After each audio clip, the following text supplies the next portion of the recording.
અમદાવાદમાં પ્રી મોન્સૂનની જે કામગીરી ચાલી રહી છે તેમાં કેચપીટ સફાઈના દાવા કરવામાં આવ્યા હતા જે પોકળ સાબિત થયા છે। સંજીવની હોસ્પિટલથી એનએસડી સર્કલ સુધી કેચપીટ જામ જોવા મળી। તંત્ર દ્વારા ન કચરો સાફ કરવામાં આવ્યો ન ઢાંકણા સાફ કરવામાં આવ્યા। કેચપીટ જામ રહેતા ચોમાસામાં પાણી ભરાવાની ભીતિ સેવાઈ રહી છે।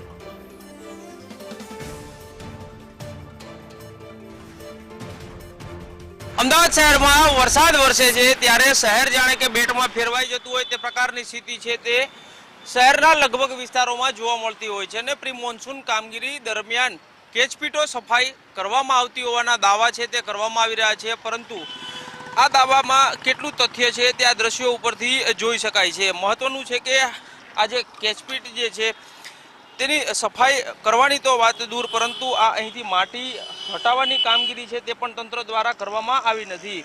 જો કેચપીટ સફાઈ કરી હોય તો આની નીચે સ્ટ્રોમ વોટર લાઇન જે પસાર થતી હોય છે ને તેમાંથી વરસાદી પાણી જે છે તે નીકળી જતું હોય છે, સાથે જે ડ્રેનેજમાં પણ વહી જતું હોય છે, પરંતુ આ સફાઈની વાતો છે આ જોઈ શકાય છે કે જો આ સફાઈ થઈ ગઈ હોય તો આ લાઇન જે છે તે સીધી નીચેની લાઇન પસાર થતી હોય તેમાં જતું હોય છે, પરંતુ આ કચરો કેટલા પ્રમાણમાં ભરેલો છે તેના આ દ્રશ્ય ઉપરથી સ્પષ્ટ થઈ શકે છે। એટલે કે અધિકારીઓ છે તે જાણે કે પદાધિકારીઓને ઉઠા ભણાવતા હોય તે પ્રકારની સ્થિતિ જે છે તે જોવા મળી રહી છે।